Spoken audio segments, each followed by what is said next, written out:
नमस्कार, देश की बात में हाजिर है। आज 3 राज्यों में विधानसभा के लिए मतदान हुआ है। उत्तर प्रदेश में 9 जिलों की 55 सीटों के लिए वोट पड़े, तो उत्तराखंड की सभी 70 और गोवा की सभी 40 सीटों के लिए वोट डाले गए। उत्तर प्रदेश की जिन 55 सीटों के लिए वोट पड़े हैं, 2017 में बीजेपी ने 38, समाजवादी पार्टी ने 15 और कांग्रेस ने 2 सीटें जीती थी। बसपा और आरएलडी ने एक भी नहीं जीती थी। अहम है कि 9 सीटों में 50% से ज्यादा मुस्लिम आबादी है। 14 सीटों में 40 से 50% मुस्लिम, ओबीसी और दलित हैं। 14 सीटों में 30 से 40% मुस्लिम वोट है और 18 सीटों में 30% से कम है। दूसरी तरफ उत्तराखंड में भी कांटे की टक्कर बीजेपी कांग्रेस के बीच बताई जा रही है। यहां के 13 जिलों में गढ़वाल के तहत 7 जिले और कुमाऊं के तहत 6 जिले आते हैं। गढ़वाल में 41 सीटें और कुमाऊं में 29 सीटें आती हैं। 2017 में बीजेपी ने यहां पर 37 सीटें जीती थी और कांग्रेस ने 11, निर्दलीय ने 2 सीटें जीती थी। तो आइए सीधे चलते हैं अपने सहयोगी सौरभ शुक्ला के पास और अक्षय डोंगरे के पास भी जानने की कोशिश करेंगे। पहले सौरभ, आपसे जो ये सीटें हैं बहुत अहम है, 55 सीटें दूसरे चरण के मतदान की, मैं आपसे ये जानना चाहूंगी, जो ये मुस्लिम फैक्टर है, तमाम आंकड़े दिए जा रहे हैं, इनकी उपस्थिति बहुत है क्योंकि बयानबाजी भी लेकर बहुत हुई है, ये समाज को आहत भी किया गया है बयानों से। क्या आकलन है आपका, क्या मुद्दे हैं इनके? देखिए निधि, आप समझिए बीजेपी बहुत रणनीतिक तरीके से अपने बयान देती है। बीजेपी को पता है कि जो दूसरा फेज है, जहां जिन 55 सीटों में मतदान होना है, वो मुस्लिम बाहुल्य सीटें हैं। जैसे कि रामपुर में 50% से ज्यादा मुस्लिम है, मुरादाबाद संभल में 45 से ज्यादा मुस्लिम है, बिजनौर में 40 से ज्यादा मुस्लिम है। तो ऐसे में बीजेपी को पता है कि यहाँ पर अगर ध्रुवीकरण होता है तो बीजेपी को फायदा हो सकता है। यही वजह है कि कल मुख्यमंत्री योगी आदित्यनाथ ने ट्वीट किया था जिसमें उन्होंने लिखा था कि वो उत्तर प्रदेश को गजवाए हिंद नहीं बनने देंगे, यहाँ शरिया नहीं चलेगी, वो रहें या ना रहें। ऐसे सांप्रदायिक ट्वीट करे मुख्यमंत्री ने ठीक पोलिंग से 12 घंटे पहले। तो साफ तौर पर बीजेपी को पता है कि अगर उनको यहाँ पर लड़ाई में दिखना है या जीतना है, या अपना जो उन्होंने पिछली बार 55 में से 38 सीटें जीती थी उतना ही प्रदर्शन वापस दोहराना है, तो ऐसे में ध्रुवीकरण ही उनका इकलौता सहारा है। लेकिन देखिए यहाँ पर जो बीजेपी का, हम इस वक्त बरेली में खड़े हैं, बरेली बीजेपी का स्ट्रॉन्ग होल्ड है। 9 में से 9 सीटें बीजेपी ने जीती थी। लेकिन देखिए निधि, अगर हम लोग डेटा देखें, जो अभी तक पोलिंग का डेटा आया है निधि, पिछली बार शाम 5 बजे तक यहाँ पर लगभग 62% वोटिंग हुई थी, लेकिन बरेली में अभी 5 बजे तक 55% हुई है, यानी 7% कम वोटिंग हुई है, जो बीजेपी का स्ट्रॉन्ग होल्ड है। अगर हम बात करें बदायूं में से बीजेपी ने 6 में से 5 सीटें जीती थी। वहां पर पिछली बार 5 बजे तक 60% वोटिंग हुई थी, इस बार 5% कम, यानी लगभग 55% वोटिंग हुई है। अब हम देखिए जहां पर समाजवादी पार्टी के अच्छे चांसेस हैं, जैसे सहारनपुर में भी पोलिंग परसेंट कम है। जो पोलिंग बढ़ी है वो बढ़ी है अमरोहा में लगभग 72% हुआ था, इस बार भी वैसे ही है। तो देखेंगे जहां पर बीजेपी शहरों में पोलिंग परसेंटेज कम है, चाहे वो शाहजहांपुर की बात करें, चाहे वो बदायूं की बात करें, चाहे बरेली की बात करें, जहां पर मुस्लिम पॉपुलेशन थोड़ी सी कम है, वहां पर पोलिंग परसेंटेज थोड़ा सा गिरा है। जहां मुस्लिम ज्यादा है वहां पर पोलिंग परसेंटेज बढ़ रहा है। 6 बजे के बाद हमें आखिरी आंकड़े मिलेंगे, लेकिन काफी अहम हो जाता है क्योंकि जो पश्चिमी उत्तर प्रदेश में है, बीजेपी को 2013 के दंगों के बाद 14, 17 और 19 में बीजेपी ने बिल्कुल झाड़ू लगा करके वोट ले लिए थे। तो बीजेपी को पता है कि पश्चिमी उत्तर प्रदेश में कार्ड काम करता है। इसीलिए जब अमित शाह यहाँ पर आते हैं, जब योगी आदित्यनाथ आते हैं, तो पाकिस्तान, जिन्ना और हिजाब की बात करते हैं। हिजाब की भी एंट्री हो गई उत्तर प्रदेश के चुनाव में। ठीक पहले चरण के 2 दिन पहले हिजाब पर आप देखेंगे अखिलेश यादव हिजाब पर बयान नहीं देना चाहते हैं, वो बयान नहीं देते हैं। वो वैसे कहते हैं कि हिजाब पर अखिलेश यादव क्यों नहीं बोलते हैं, वो अपनी चुप्पी क्यों नहीं तोड़ते हैं। मायावती ने पश्चिमी उत्तर प्रदेश में जमकर मुस्लिम टिकट दिए। MIM भी चुनाव लड़ रही है, लेकिन कोशिश यही है कि मुसलमानों को के वोट बढ़ सकते हैं या नहीं बढ़ सकते हैं। कोशिश ये नहीं रही, सब पार्टी अपनी तरफ से जीतने की कोशिश करती हैं, लेकिन ऐसा लगता नहीं है। जब लोगों से बात करते हैं, मुस्लिम पॉपुलेशन या मुस्लिम वोटर से जो हमने बात करी निधि, ऐसा लगता नहीं है। मुस्लिम इस बार थोड़ा साइलेंट है। आप देखेंगे हिजाब को लेकर या जिन्ना या पाकिस्तान को लेकर के आपको कोई ऐसा सांप्रदायिक बयान देते हुए लोग नहीं दिख रहे हैं। लोग चुपचाप हैं। कोशिश ये है कि वोट ना बटे। आखिरी बात, नतीजे तो 10 मार्च को पता चलेंगे, तो शायद उस दिन निर्धारित हो जाएगा कि ओवैसी को लोग सुनने तो आते हैं, उत्सुकता बहुत है, लेकिन कितना वोट मिलेगा ये एक बहुत बड़ी चुनौती है, बहुत बड़ा सवाल है। बिल्कुल, ये बहुत बड़ा सवाल है। अपने मसले पर और आगे बढ़ने से पहले मैं सीधे उत्तराखंड में चलती हूँ। अक्षय डोंगरे हमारे सहयोगी वहां पर मौजूद हैं। अक्षय, सुबह से आपको देख रहे हैं लगातार जिस तरह से मतदान वहां पर हो रहा है उत्तराखंड में, क्या आपका आकलन, आप इस समय कहां पर मौजूद है, कौन सी सीट में? जी, इस वक्त मैं खाटीमा कॉन्स्टिट्यूएंसी में मौजूद हूँ, जहां से मुख्यमंत्री पुष्कर सिंह धामी खुद चुनाव लड़ रहे हैं। पिछले 10 साल से वो यहाँ से विधायक भी रह चुके हैं। सबसे पहले मैं आपको दिखाना चाहूंगा कि पोलिंग यहाँ पर 6 बजे तक चली थी और जितने भी पोलिंग बूथ है अब खाली हो चुके हैं। यहाँ पर महज 5 मिनट पहले, 5 से 10 मिनट पहले पुष्कर सिंह धामी मुख्यमंत्री खुद जायजा लेने के लिए आए थे। Polling booth to polling booth वो जाकर खुद जायजा ले रहे थे। लेकिन कुछ चीजें बहुत चिंताजनक है जो आज हुई। सबसे पहली चीज कि मुख्यमंत्री जब खुद वोट डालने गए तो वो पार्टी के सिंबल पहन के गए, जो एक मॉडल कोड ऑफ कंडक्ट का वायलेशन है। दूसरी बात ये हुई कि उनकी खुद की धर्मपत्नी जब यहाँ पर आई तो भाजपा के सपोर्टरों के साथ आई, समर्थकों के साथ आई। उन्होंने भी यहाँ पर भाजपा के सिंबल पहने हुए थे, जो कि दूसरा मॉडल कोड ऑफ कंडक्ट का वायलेशन था। और वो कैंपेनिंग एक तरह से कर रही थी, पोलिंग बूथ के अंदर जा रही थी, जहाँ पे वोटिंग हो रही थी उन कमरों के अंदर जा रही थी। और इसके ऊपर जब हमने सवाल किया मुख्यमंत्री से आज महज 10 मिनट पहले, तो उन्होंने कहा कि ये सब चीजें अपोजिशन के पास कोई और मुद्दा नहीं है, तो बस लोगों से बात एक बार करेंगे, समझने की कोशिश करेंगे क्या उनका अक्षय मेरे पास। और जिस तरह से यहाँ पर मुख्यमंत्री, बिल्कुल, ये मैं आपसे बस पूछना चाह रही थी संक्षेप में, क्या पीछे आपके अजान चल रही है या क्या चल रहा है? जी जी, अजान चल रही है। ठीक है, बहुत बहुत शुक्रिया बात करने के लिए। और आपने अपनी बात सामने रखी किस तरह से चुनाव हुए, और क्योंकि यही मसला हम समझने की भी कोशिश कर रहे हैं और लगातार बयानबाजी भी आ रही है। और हमने एक आंकड़े तौर पर बताया कि किस तरह से उत्तर प्रदेश में जो 55 सीटें जिन पर वोट हो रही है उसमें एक बड़ा हिस्सा सीटों का 9 सीटें ऐसी हैं जिसमें 50% से ज्यादा मुस्लिम आबादी, क्योंकि बयानबाजी बहुत हुई है, ध्रुवीकरण की कोशिश हुई है, जिस तरह से सौरभ भी हमें बता रहे थे जमीन पर। हमारे साथ 2 खास मेहमान हैं। जावेद अंसारी वरिष्ठ पत्रकार हैं, SM खान पूर्व अधिकारी हमारे साथ मौजूद हैं। मैं सबसे पहले जावेद अंसारी सर, मैं आपसे जानना चाहूंगी और आपसे समझना चाहूंगी आपका क्या आंकलन है। हमने देखा किस तरह से मुख्यमंत्री योगी आदित्यनाथ एक बयान कहते हैं आज सुबह कि ये 20 बनाम 80 में धर्म की बात नहीं कर रहा था, जाति की बात नहीं कर रहा था, लेकिन ये एक हकीकत है।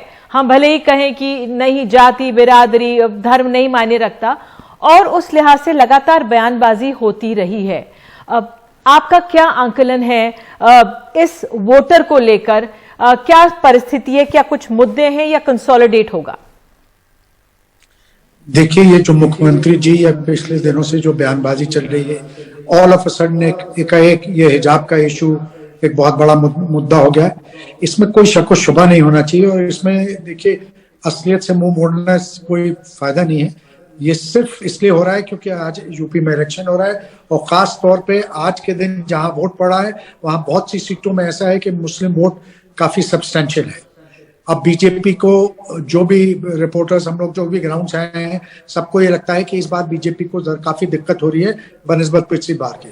तो उनका एक ही सहारा है कि इसमें पोलराइजेशन हो जाए, ध्रुवीकरण हो जाए। वो जो 80 और वर्सेस 80 और 20 की जो बात करते हैं, वो अब वो उसको कुछ भी अमेंडमेंट करने की कोशिश करें। उनकी निगाह और उनका ध्यान इसी पे है कि किसी तरीके से पोलराइजेशन हो जाए, मेजॉरिटी वर्सेस माइनॉरिटी, तभी उनकी एक चांस है। बीजेपी को अभी वैसे तो असलियत क्या है वो 10 तारीख को पता चलेगी, लेकिन सारे जो इंडिकेशंस हैं वो यही हैं कि पिछले राउंड में काफी दिक्कत का सामना करना पड़ा है। इस राउंड में भी हो सकता है मुश्किलें हैं, और उनसे वो पाला एक ही पड़ सकती है अगर वो पोलराइजेशन करते हैं। इसीलिए हिजाब का इशू, इसीलिए शरिया का। भाई, ये इलेक्शन हम और आप दोनों बहुत गौर से देख रहे हैं, सारी दुनिया देख रही है। किसने शरिया लॉ की बात की? हिंदुस्तान में कब था शरिया लॉ? पिछले 150 साल 200 साल से शरिया लॉ का दूर दूर तक नाम कोई बात नहीं कर रहा है। शरिया लॉ की बात शुरू कर दी इन्होंने। ये सिर्फ ऐसी बातें की जा रही हैं कि इस मुद्दे को उतारा जाए। ये जो कम्युनल पॉट है इसको सुलगाते रहें।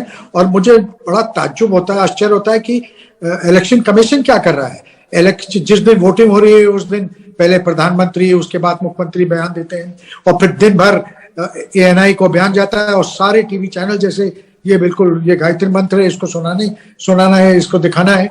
वॉल्ट मतलब कार्पेट बॉम्बिंग होती है, इनका इंटरव्यू दिखाया जाता है। तो और उसमें जिस टाइप के बयान मुख्यमंत्री जी देते हैं, इस पर कोई लगाम होनी चाहिए। इलेक्शन कमीशन को अपना कहीं तो कुछ दिखाना चाहिए सर। अभी आपकी मैं रिपोर्ट देख रहा था कि उत्तराखंड में क्या हुआ, मुख्यमंत्री जी बीजेपी का वो सिंबल लगा के गए, उनकी बीबी जो है पोलिंग बूथ में हर जगह घूम रही थी अपने समर्थकों के साथ। तो कुछ तो निष्पक्षता अगर होनी चाहिए, और इलेक्शन कमीशन एक कॉन्स्टिट्यूशनल बॉडी है, उन्हें कुछ तो अपना असर दिखाना चाहिए। बिल्कुल। एसएम खान साहब हमारे साथ हैं। मिस्टर खान, मैं आपसे जानना चाहूंगी, चुनावों में परसेप्शन की लड़ाई बहुत अहम हो जाती है, लेकिन जिस तरह से मुख्यमंत्री लास्ट मिनट आके एक तरह से सफाई देने की कोशिश करते हैं कि धर्म जाति की बात नहीं कर रहा था, इसको आप कैसे देखेंगे? क्या एक तरह से हाथ बढ़ाने की कोशिश है? क्योंकि पहले कहा गया कि जब समाजवादी पार्टी की सरकार थी तो मुस्लिम MY फैक्टर यानी मुस्लिम यादव फैक्टर है, लेकिन इस बार कहा जा रहा है मोदी और योगी फैक्टर है। तो जो परसेप्शन की लड़ाई में क्या कुछ मरहम लगाने की कोशिश आप देख रहे हैं या नहीं? देखिए निधि, मैं ये कहना चाहूंगा कि सबसे पहले तो ये बड़ा अनफॉर्चुनेट है कि आजादी के 75 साल होने के बाद भी हम लोग जब इलेक्शन का समय आता है, और कभी कभी बीच में भी हिंदू, मुस्लिम, दलित, सिख, ईसाई, जाट, ठाकुर, इसकी बात करते हैं, और इलेक्शन का एनालिसिस भी उसी बेसिस पर होता है। ये मीडिया की मजबूरी है, मैं आपकी नहीं बता रहा, मगर एक सोसाइटी में जो फ्रेगमेंटेशन हो गया है, और वो इलेक्शन में भी नजर आता है, और इलेक्शन के टाइम पे एनालिसिस भी उसी बेसिस पे होता है, और इलेक्शन के टिकट्स का डिस्ट्रीब्यूशन भी उसी बेसिस पे होता है। मुझे मौलाना आजाद का एक याद आ रहा है कि जब मौलाना आजाद से एक बार पंडित नेहरू ने, जब प्री पार्टीशन इलेक्शंस हुए थे, तो मौलाना आजाद को पंडित नेहरू ने रामपुर की सीट ऑफर की थी। तो मौलाना आजाद एकदम बड़े परेशान हुए, और उन्होंने कहा, पंडित जी आपने मुझे रामपुर क्यों दे रहे हैं, मैं तो रामपुर से नहीं लड़ना चाहता। कि नहीं मौलाना, मैं रामपुर इसलिए दे रहा हूं कि वहां पे 55% मुसलमान आबादी है, या उस टाइम 60% थी या 65% थी। तो उन्होंने कहा कि मैं इस बेसिस पर रामपुर से इलेक्शन नहीं लड़ूंगा कि वहां पे 65% मुस्लिम आबादी है, मुझे आप किसी ऐसी कॉन्स्टिट्यूएंसी से टिकट दीजिए जहां एक सेक्युलर डेमोग्राफिक कैरेक्टर हो, और उसके बाद वो फतेहपुर से इलेक्शन लड़े। तो ऐसा है कि ये एक बड़ा अनफॉर्चुनेट हो गया है कि the entire thing is divided on the basis of Muslims, non Muslims. सबसे बड़ी बात ये मैं यूपी की कहूं कि मुसलमानों ने यूपी में कभी रिलीजियस किसी पार्टी को जो मुसलमानों के लिए बनी हो कभी प्रमोट नहीं किया। कई बार कोशिशें हुई, पॉलिटिकल पार्टीज बनी जिन्होंने ये कहा कि हम मुस्लिम्स की पार्टी हैं। कभी यूपी में ऑल इंडिया यूनियन मुस्लिम लीग अपने पैर नहीं जमा पाई। एक इलेक्शन में मुस्लिम मजलिस एक पार्टी बनी थी, उसके बड़े मशहूर एक लीडर होते थे डॉक्टर फरीदी, और वो बड़े पॉपुलर थे यूपी में। सिर्फ एक इलेक्शन में उन्हें 15 या 20 सीटें मिली थी, अदरवाइज और इलेक्शंस में नहीं मिली। और बहुत से एफर्ट्स किए गए मुस्लिम पार्टीज बनाने के, मगर मुसलमानों ने हमेशा सेक्युलर पार्टीज को वोट दिया, और उनके लीडर भी सेक्युलर लीडर रहे। सबसे पुराने जो एक मुसलमानों में बड़े पॉपुलर लीडर थे वो हेमवती नंदन बहुगुणा थे, जिन्हें मुसलमान अपना लीडर मानते थे, जो उस टाइम कांग्रेस में होते थे। उसके बाद चौधरी चरण सिंह का भी एक बहुत महत्वपूर्ण स्थान था मुस्लिम्स में। फिर बाद में मुलायम सिंह यादव जी का एक बहुत बड़ा महत्वपूर्ण स्थान था, और एक मुसलमानों के एक पर्टिकुलर सेक्शन में अटल बिहारी वाजपेयी जी का बड़ा एक इम्पोर्टेंट स्थान था। तो मुसलमान हमेशा सेक्युलर पार्टी और सेक्युलर लीडर्स, कई पार्टीज ऐसी होती हैं कि वो वैसे हो सकता है कि वो सांप्रदायिक पार्टी हो, मगर उसमें कुछ चेहरे ऐसे होते हैं जो जिन्हें लोग सेक्युलर समझते हैं और उनके साथ भी जुड़ जाते हैं। तो मुसलमान की पॉलिटिक्स, क्योंकि मुझे बड़ा अजीब सा लगता है कि कई चीज के कॉन्स्टिट्यूएंसी में अगर 55% मुसलमान है तो मुसलमान जिधर वोट दे देगा, मुसलमान के वोट देने से कुछ नहीं होता, खाली मुसलमान के उससे कुछ नहीं होता। जब तक मुसलमान, जैसा आपने, जब तक और कम्युनिटीज और मुस्लिम्स अगर किसी कॉन्स्टिट्यूएंसी में अच्छी तादाद में है तो नेचुरली उनकी एक से है। मगर ये कहना कि खाली मुसलमान किसी उम्मीदवार को जिता देंगे और उस बेसिस पे कोई ध्रुवीकरण की कोशिश कोई भी पार्टी करे किसी भी तरह का, चाहे वो मुसलमानों को वोट को लेकर हो या गैर मुस्लिम या और संप्रदाय के वोटों को लेकर हो, तो ये बिल्कुल नहीं होना चाहिए। इसको कंडेम करना चाहिए और इसको हमें प्रमोट नहीं करना चाहिए। India is a secular country. अगर इलेक्शन में भी यही होगा तो बहुत ही अनफॉर्चुनेट है, और होता है और हो रहा है, और हम लोग बैठे एनालिसिस भी उसी पे। ये बात हम समझने की कोशिश करते हैं और आप जैसे लोग जब एक पुरानी परंपरा को याद दिलाते हैं तो बहुत अहम रहता है, एक मरहम लगता है कि ऐसे हमेशा से हालात नहीं रहे हैं। लेकिन बहरहाल आप दोनों जुड़े, बहुत बहुत शुक्रिया जुड़ने के लिए। और समाजवादी पार्टी ने इमरान मसूद को टिकट नहीं दिया है, लेकिन इमरान मसूद का कहना है कि वो चुनाव लड़वा भी रहे हैं, लड़ भी एक तरह से रहे हैं। हमारे सहयोगी रविशंजन शुक्ला ने उनसे बात की है, आइए सुनते हैं। सहारनपुर के एक अहम सियासी शख्सियत हमारे साथ में है, इमरान मसूद, जो कि चुनाव तो नहीं लड़ रहे हैं लेकिन पूरा मीडिया का अटेंशन और लोग आपके बारे में तमाम सारी चर्चा करते हुए दिख रहे हैं। इमरान भाई, ये बताइए कि कांग्रेस में थे आप और आपके कंधों पर कांग्रेस की एक बहुत बड़ी जिम्मेदारी थी। ऐन चुनाव के वक्त कांग्रेस को आपने छोड़ दिया। नहीं, मैं पिछले 6 महीने से ये कोशिश कर रहा था कि किसी भी तरह से कांग्रेस का और समाजवादी पार्टी का अलायंस हो जाए। अनफॉर्चुनेटली हो नहीं सका, क्योंकि अगर हम यहाँ पे अलग लड़ते या अलग खड़े हो जाते, खामोश भी बैठ जाते, तो उसका सीधा फायदा भारतीय जनता पार्टी को होता। और उत्तर प्रदेश की जनता भारतीय जनता पार्टी के शासन से इस कदर त्रस्त हो गई है, हम लोग इतने परेशान भाजपा के शासन के अंदर रहे हैं, तो हमने इसलिए समाजवादी पार्टी का रास्ता इख्तियार किया। लेकिन सर, आपको नहीं लगता है 2017 में कांग्रेस और समाजवादी पार्टी का गठबंधन था, उसके बावजूद आप नहीं रोक पाए बीजेपी को, तो फिर आप कैसे फिर गठबंधन की उम्मीद कर रहे थे? देखिए, परिस्थितियां हर वक्त अलग अलग होती हैं, हर चुनाव की परिस्थिति अलग होती है। ये चुनाव की परिस्थिति अलग है, उस चुनाव की परिस्थिति अलग थी। तो हम ये सुन रहे थे बातचीत, और फिलहाल लंबी समय हमारे पास कम, एक छोटा सा ब्रेक ले रहे हैं। ब्रेक के बाद आपको हम पंजाब ले चलेंगे, वहां पे किस तरह से तमाम दिग्गज आज मौजूद थे, रैली कर रहे थे, बताएंगे।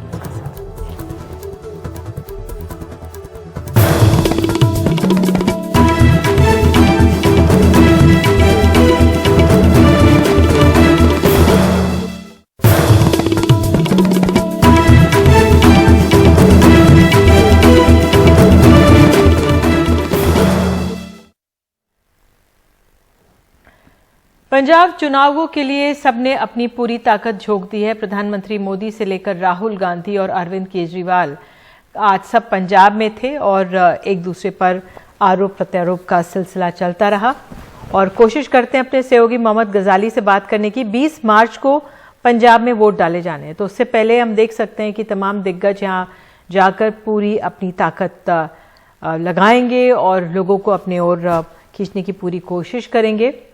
तो ये बहुत अहम हो जाता है। और आज जिस तरह से एक थोड़ा सा विवाद सामने आया, जब मुख्यमंत्री चन्नी जाना चाह रहे थे राहुल गांधी की होशियारपुर में रैली में, वो शिरकत करना चाह रहे थे, लेकिन जिस तरह से प्रधानमंत्री के पहुंचने के कारण नो फ्लाइंग जोन था, तो वो नहीं जुड़ पाए।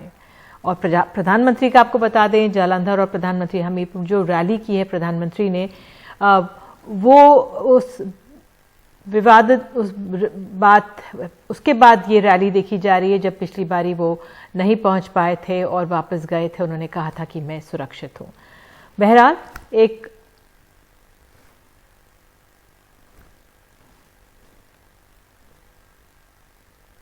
और अगर प्रधानमंत्री ने, आइए सुन लेते हैं क्या कहना है प्रधानमंत्री का। हमारे गुरुओं ने, संतों ने कहा है, पाप का घड़ा जब भरता है तो फूटता भी है, और कांग्रेस को उसके कर्मों की सजा मिल ही रही है। आप देखिए आज कांग्रेस पार्टी की क्या गति है। आज उनकी अपनी ही पार्टी बिखर रही है। कांग्रेस के ही लोग अपने नेताओं की सारी पोल पट्टी खोल रहे हैं। मैं आपसे जानना चाहता हूं, आपस में लड़ रहे लोग पंजाब को स्थिर सरकार दे पाएंगे क्या? पूरी ताकत से जवाब दीजिए। स्थिर सरकार दे पाएंगे क्या? पंजाब का भला कर पाएंगे क्या?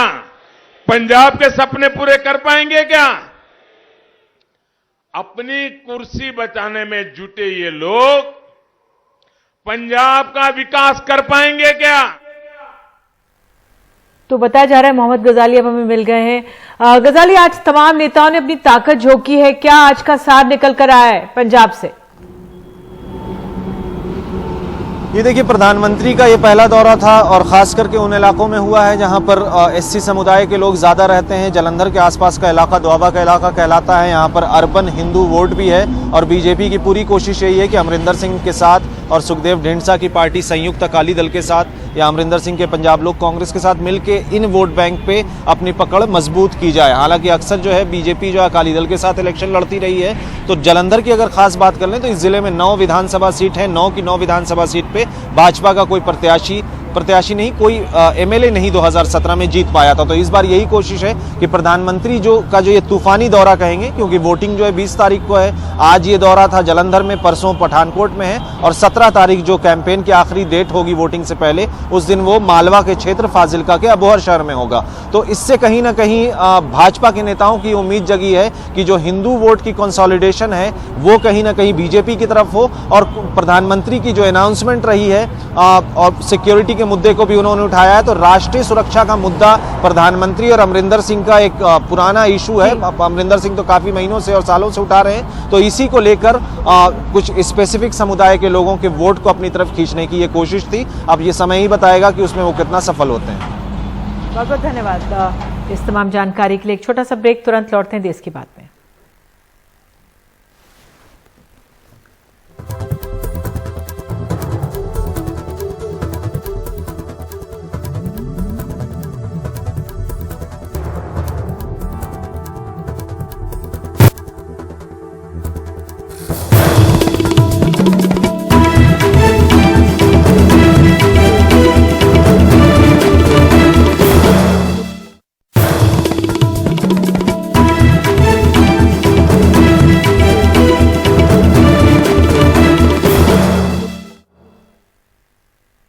कर्नाटक में हिजाब विवाद के बाद स्कूल आज फिर से खुल गए, लेकिन विवाद थमने का नाम नहीं ले रहा।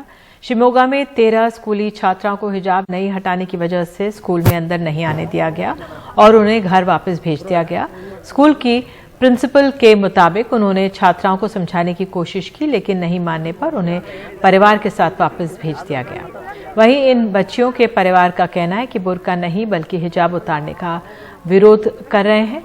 बच्चियों ने स्कूल की यूनिफॉर्म भी पहन रखी थी और पहले भी वो हिजाब पहनकर आती थी। जिन बच्चों को वापस भेजा गया उनमें से 10वीं और 9वीं की और एक 8वीं की छात्रा थी।